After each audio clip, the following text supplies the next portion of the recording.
Friends, so ఈ వీడియోలో మనం డ్రిల్లింగ్ ఆపరేషన్ గురించి చూద్దాం. డ్రిల్లింగ్ ఆపరేషన్ ఏంటి, ఎలా చేస్తాం ఏంటి అని. సో డ్రిల్లింగ్ ఆపరేషన్కి ఏంటంటే రెండు రకాలుగా ఉంటుంది. సో చాలా మనకి మ్యాక్సిమంగా ఉన్న పాయింట్స్లో సర్కిల్ కింద ఇస్తారు, లేదంటే పాయింట్ కూడా ఉంటుంది. సో జనరల్గా పాయింట్ సెలెక్ట్ చేసుకొని సరిపోతుంది, ఎందుకంటే డ్రిల్లింగ్కి జస్ట్ ఎక్స్వై పొజిషన్ ఉంటే సరిపోతుంది కాబట్టి. సో ఇదిగోండి, నేను ఇక్కడ సర్కిల్ సెలెక్ట్ చేసుకున్నాను. ఇద్దరు ఈ సర్కిల్ సెలెక్ట్ చేసుకోవచ్చు, లేదంటే డైరెక్ట్ పాయింట్స్. నాకు ఇదిగోండి ఈ పాయింట్ ఇలాగ డ్రిల్లింగ్ చేయాల్సింది, రఫ్గా ఇస్తున్నాను. సో టూల్ బార్కి వచ్చే ముందు ఇక్కడ వచ్చేసి స్టాక్ సెటప్లోకి వచ్చి స్టాక్ అనేది ఇక్కడ ఇవ్వాల్సి ఉంటుంది. సో ఇది స్టాక్ అనేది వచ్చింది. సో ఇక్కడ డ్రిల్ ఆప్షన్ సెలెక్ట్ చేసుకుంటే సెలెక్ట్ చేసుకున్న తర్వాత ఇక్కడ ఆటోమేటిక్ అని ఉంటుంది. సో ఆటోమేటిక్లో ఇక్కడ డిఫాల్ట్గా ఇది ఉంటుంది ఏంటి, సెలెక్ట్ పాయింట్ అది. సో సెలెక్ట్ పాయింట్ అంటే మనం దీని దగ్గరికి వచ్చి ఒకసారి క్లిక్ చేసాం అనుకోండి, అప్పుడు ఇది మనం చేయాల్సిన ఆపరేషన్ అనేది దానికి తెలుస్తుంది. లేదు ఆటోమేటిక్ నొక్కాం అనుకోండి, సో ఫస్ట్ ఒక పాయింట్ అనేది సెలెక్ట్ చేసుకోవాలి. సో ఆటోమేటిక్గా ఇలాగా ఒక టూల్ పాత్ అంటే ఎలాగ ఒక డ్రిల్ అయిన తర్వాత నెక్స్ట్ డ్రిల్ అలాగే డ్రిల్ అనేది ఆటోమేటిక్గా తీసుకుంటుంది. సో ఇదన్నమాట. లేదు అది కాదు అనుకుంటే ఒకసారి అన్సెలెక్ట్ అవ్వాలనుకుంటున్నాం. సో ఎంటిటీస్ ఏంటంటే ఎంటిటీస్ అని నొక్కిన వెంటనే ఒకేసారి నేను ఇక్కడ ఇవన్నీ కూడా సెలెక్ట్ చేసుకుని ఎండ్ సెలెక్షన్ నొక్కాను. సో అది ఆటోమేటిక్గా తీసుకుంటాను. సో తీసుకున్న తర్వాత ఇక్కడ సార్టింగ్ అనేది ఒక ఆప్షన్ ఉంటుంది. సో సార్టింగ్ ఏంటంటే నాకు ఇలా కాదు, 1 by 1 చేసుకుంటూ రావాలి. సో అది ప్యాటర్న్ ఎలా కావాలి అనేది ఇక్కడ ఉంటుంది. ఇది ప్యాటర్న్. సో నాకు ఇది తర్వాత ఇది ఇలా ఓకే. సో అలా సెలెక్ట్ చేసుకోవచ్చు, లేదంటే డైరెక్ట్గా మనమే ఒక పాయింట్ కూడా క్రియేట్ చేసుకోవచ్చు. సో ఎలాగంటే ఇక్కడ ఇలా. సో డైరెక్ట్ ఈ పాయింట్ దగ్గరికి వెళ్ళి మిషనింగ్ చేస్తాను. సో ఇవన్నీ సెలెక్ట్ చేసుకున్నా. ఇప్పుడేమో tool path type already drill సెలెక్ట్లోనే ఉంది. తర్వాత tool create new tool. So create new tool తీసుకున్న తర్వాత డ్రిల్. సో డ్రిల్ సెలెక్ట్ చేసుకున్నా. సో డ్రిల్ చూస్తే ఇక్కడ స్టాండర్డ్ సైజ్ అనేది ఒక ఆప్షన్ ఉంది. సో 6 అని నొక్కితే ఇదిగోండి దానికి రిలేటెడ్ వస్తుంది అనమాట. సో నాకు ఇక్కడ 6 డయామీటర్ డ్రిల్స్. సో 6.1 ఉంటుంది, 2, 2.5, 3 ఇవన్నీ కూడా డిఫాల్ట్గా ఉన్న స్టాండర్డ్ ప్రకారం ఉంటుంది. నాకు సపోజ్ 6.25 తీసుకున్నాను, ఎందుకంటే నాకు 7.2 తీసుకున్నాను, ఎందుకంటే M8 డ్రిల్ వేయాలని ట్యాపింగ్ వేయాలనుకుంటున్నాను ఫర్ ఎగ్జాంపుల్.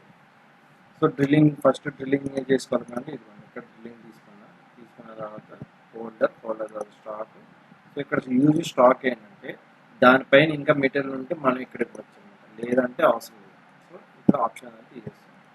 నెక్స్ట్ కట్ పారామీటర్స్లో చూస్తే ఏ టైప్ ఆఫ్ డ్రిల్లింగ్ ఆప్షన్ చేస్తున్నారు మీరు. So normal drilling, peg drilling, chip breaking, tapping, boring, అలాగే మిస్క్లేనియస్ ఫంక్షన్స్, ఇంకా కస్టమ్. సో ఇక్కడ కస్టమ్ ఏంటంటే మనమే మాన్యువల్గా ఇక్కడ ఆ డ్రిల్కి అనేది మనం సపోజ్ ఒక కంపెనీలో కస్టమైజ్డ్ డ్రిల్లింగ్ ఆప్షన్స్ ఇవన్నీ చేస్తున్నానంటే అలాంటి వాటికి యూజ్ అవుతుంది.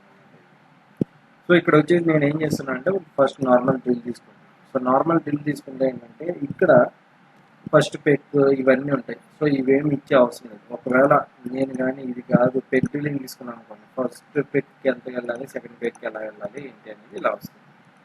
లేదు అది కాదు చిప్ బ్రేకింగ్ అనుకోండి. సో చిప్ బ్రేకింగ్ ఏంటంటే పెక్ క్లియరెన్స్ 1 ఎగ్జాక్ట్ అమౌంట్ షిఫ్ట్ ఎలా ఇవ్వాలి. సో ఇది ఇలాగా మనకు కావాల్సినప్పుడు ఈ డిఫరెంట్ ఆప్షన్స్ అనేవి యూజ్ అవుతుంది.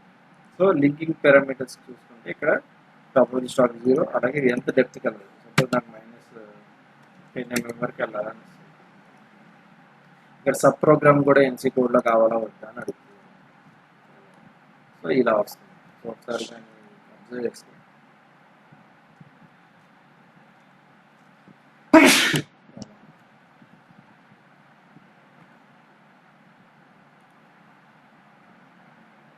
సో ఇక్కడ అయిన తర్వాత మళ్ళీ ఇంత హైట్కి లిఫ్ట్ అవుతుంది. ఒకవేళ మీకు ఈ హైట్ కానీ వద్దు నచ్చలేదు అనుకుంటే మనం ఈ హైట్ కూడా ఎడిట్ చేసుకోవచ్చు. సో ఇవన్నీ పారామీటర్స్లోకి వచ్చి సో రిట్రాక్ట్ హైట్ అని ఉంది కదా, నాకు 25 వద్దు, జస్ట్ ఒక 6 mm చాలు అనుకుంటే హైట్ అనేది రెడ్యూస్ అయిపోతుంది. సో అలాగే ఇందాక మనం పెక్ ఆప్షన్ చూసాం కదా. సో పెక్ అనేది ఒక ఎగ్జాంపుల్ చూసాం. సో ఇక్కడ వచ్చేసి పెక్ డ్రిల్లింగ్ తీసుకున్న తర్వాత ఇక్కడ సో ఫస్ట్ పెక్కి ఎంత డెప్త్ వెళ్ళాలి అని సపోజ్ నాకు ఫస్ట్ పెక్కి 2 mm వెళ్ళాలి, లేదు ఫస్ట్ పెక్ అవసరం లేదు నార్మల్గా పెక్కే కావాలంటే సో ఫస్ట్ పెక్కి 2 mm వెళ్ళాలి, అది అయిన తర్వాత రిమైనింగ్ అనేటికి 3 mm డెప్త్కి వెళ్ళాలి. పెక్ క్లియరెన్స్, సో పెక్కి క్లియరెన్స్ ఎంత కావాలి, పెక్ రిట్రాక్ట్ అమౌంట్ ఒకసారి పెక్ అయిన తర్వాత ఎంత వెళ్ళాలి. సో పెక్కి క్లియరెన్స్ 3 mm కావాలని ఇస్తున్నా, అలాగే రిట్రాక్ట్ అమౌంట్ ఒకసారి వచ్చిన తర్వాత ఎంత హైట్కి లిఫ్ట్ అవ్వాలి 5 mm అనేది ఇస్తుంది. సో ఇది కూడా రీజనరేట్ చేస్తున్నాం, ఒకసారి సిమ్యులేట్ చేసుకుంటాం. సో దీన్ని కొంచెం స్లో చేస్తాం ఎందుకంటే పెక్కింగ్ అనేది విజువల్గా కనిపించాలి కదా, సో స్లో చేస్తున్నాం. ఇది పెక్కింగ్ అన్నమాట.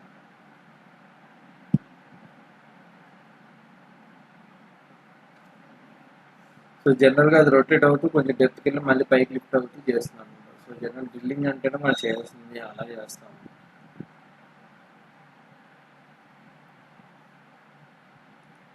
సో ఇది డ్రిల్లింగ్ ఆపరేషన్.